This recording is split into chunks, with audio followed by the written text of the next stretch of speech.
আসসালামু আলাইকুম, welcome back to my channel. আমার এই ভিডিওটির মধ্যে যদি কোনো একটি অংশ ভালো লেগে যায়, প্লিজ সাবস্ক্রাইব করে বেল আইকনটি প্রেস করে আমার সাথে থেকে যাবেন। তো আবারও আমি চলে এলাম একদম নতুন ইউনিক একটি রেসিপি নিয়ে, একদম মজাদার একটি রেসিপি। তো চলো রেসিপিটি কি, অবশ্যই থাম্বনেল আর টাইটেল দেখে বুঝে গেছো। তো আমার এই রেসিপিটি বানানোর জন্য লাগবে বেসন। তো এই যে বাটিটা দেখছো, এই বাটির মধ্যে আমি নিয়েছি এক বাটি বেসন। তো এই এক বাটি বেসনটাকে আমি আলাদা আলাদা করে দুই বাটিতে ভাগ করে নিয়েছি। তো এই যে দেখো, প্রথমে একটা ব্যাটার তৈরি করতে হবে। তো ঠান্ডা নর্মাল পানি দিয়ে অল্প অল্প করে আমি পানি দিয়ে একটা ব্যাটার তৈরি করে নেব, যেটাতে আমি একটা ফুলুরির মতো একটা বড়া তৈরি করব। তো দেখো, আমি কিন্তু এর মধ্যে কোনো রকম লবণ বা হলুদ বা কোনো রকম মশলা এর মধ্যে আমি ব্যবহার করিনি। তো তোমরা দেখতে থাকো ভিডিওটি, আশা করছি অনেক ভালো লাগবে, কেউ স্কিপ করো না। আর ভিডিওটি দেখার শুরুতে প্লিজ প্লিজ প্লিজ একটি লাইক অবশ্যই করে দিও, যাতে পরবর্তী ভিডিও করার উৎসাহিত আমার মধ্যে জেগে ওঠে।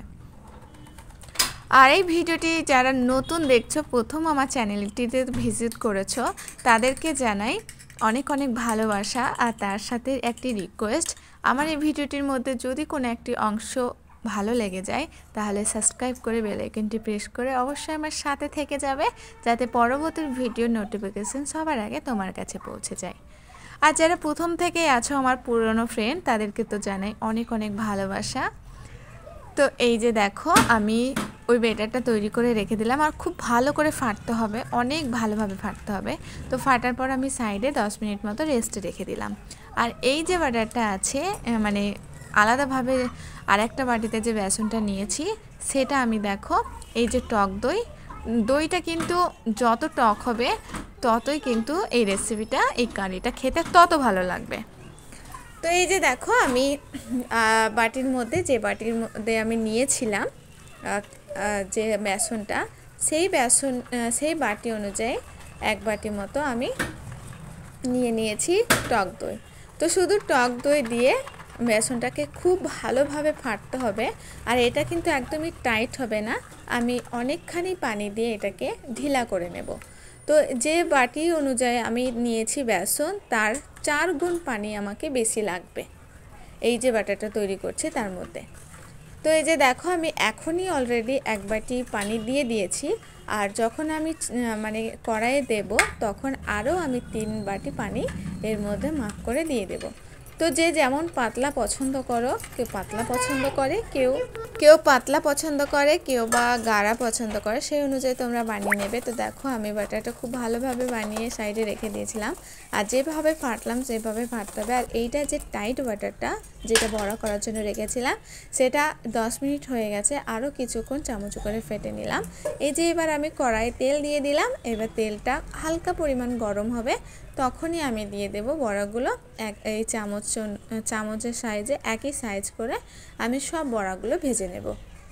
তো যেমন ফুলুরি হয় সেই রকমই, কিন্তু দেখো আমি এর মধ্যে কোনো রকম সোডা বা নমক কিছুই ব্যবহার করিনি, তারপরে কিন্তু অনেক সুন্দরভাবে ফুলে উঠবে। তো ক্যামেরার মধ্যে কতটা বোঝা যাচ্ছে আমি বুঝতে পারছি না, কিন্তু সামনে অনেক সুন্দরভাবে বোঝা যাচ্ছিলো যে কতখানি ফুলেছে। তো এই যে খুব ভালোভাবে ফুলেছে। আর আমি বড়াগুলো এবার তৈরি করে নেব। তো তোমরা দেখতে থাকো ভিডিওটি। আর এখনও অবধি যারা লাইক করতে ভুলে গেছো, কারা আমার এখনও অবধি সাথে আছো জানি না। তো যারাই আছো তাদেরকে বলি, এখনও অবধি যারা লাইক করনি তারা অবশ্যই লাইক করে দিও। আর যারা প্রথম থেকে করে রেখেছো তাদেরকে তো আর কিছুই বলার নেই, শুধুই আমার ভালোবাসাটা দেওয়া ছাড়া আর কিছুই দিতে পারবো না এখান থেকে। তো এই যে দেখো, আমার বড়গুলো ভাজা হয়ে গেছে। আর খুব বেশি ব্রাউন কালার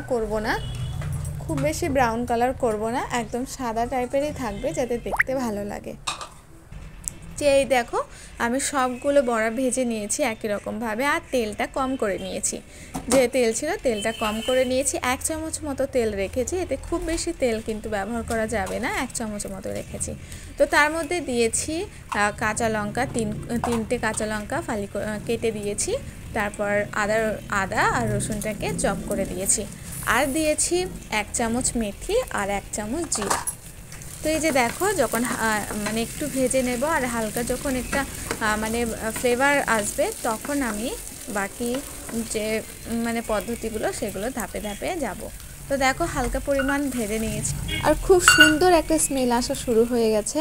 এই মুহূর্তে আমি দিয়ে দেব। তখনই আমি যে বাটারটা করে রেখেছিলাম মানে পাতলা বাটারটা, সেটা আমি মানে দই আর বেসনে যে বাটারটা করে রেখেছিলাম সেটা দিয়ে দিলাম। তো দেখো তোমরা দেখলেই বুঝতে পারবে লক্ষ্য করে, আমি এই বাটিরই যে বাটির আমি নিয়েছিলাম দইটা মাপ করে, সেই বাটির মধ্যে নিয়েছি তার 4 গুণ আমি পানি। তো আগে এক বাটি দিয়েছিলাম আর এখন 3 বাটি দিলাম। তো পাতলা করে নিতে হবে আর এটাকে ভালোভাবে নাড়তে থাকতে হবে, একদমই বন্ধ করলে চলবে না আর ফ্লেমটা একবারে কম থাকবে।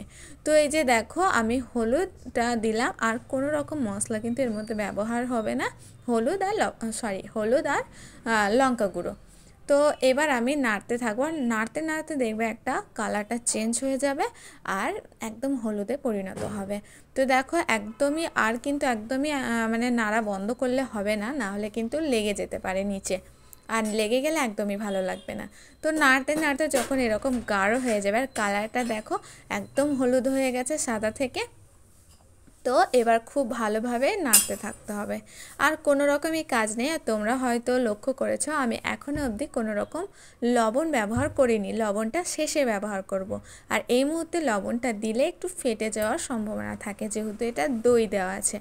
তো আমি এখনও অবধি কোনো রকম লবণ ব্যবহার করিনি। আর যে বড়াগুলো আমি ভেজে রেখেছিলাম এই মুহূর্তে দিয়ে দিলাম, মানে রান্নাটা প্রায় শেষের দিকে হয়ে এসেছে। তো অফ ক্যামেরা অনেকক্ষণ নাড়তে হয়েছে। আর যারা তোমরা আরও বেশি পাতলা খেতে পছন্দ করো তো আরও পাতলা করতে পারো, এটা বন্ধ করার পর কিন্তু আরও গাঢ় হয়ে যাবে, তো সেই অনুযায়ী তোমাকে পাতলা রাখতে হবে। তো আমি এই পর্যায়ে উঠিয়ে নিলাম, কড়াইটা নামিয়ে নিলাম। এবার আমি দিয়ে দিলাম আলাদা একটা কড়াইয়ে একটা শুকনো লঙ্কা, জিরে, গোটা জিরে আর 1 চামচ মতো তেল। আর এই মেন যে এই যে কারির একটা সুস্বাদু স্বাদ এই ফোড়নটা দেওয়ার পরে কিন্তু মানে সুস্বাদুটা আরও বেশি পরিমাণে বোঝা যাবে। তো এই যে দেখো তেল দেওয়ার পর দিয়ে দিলাম কারি পাতা।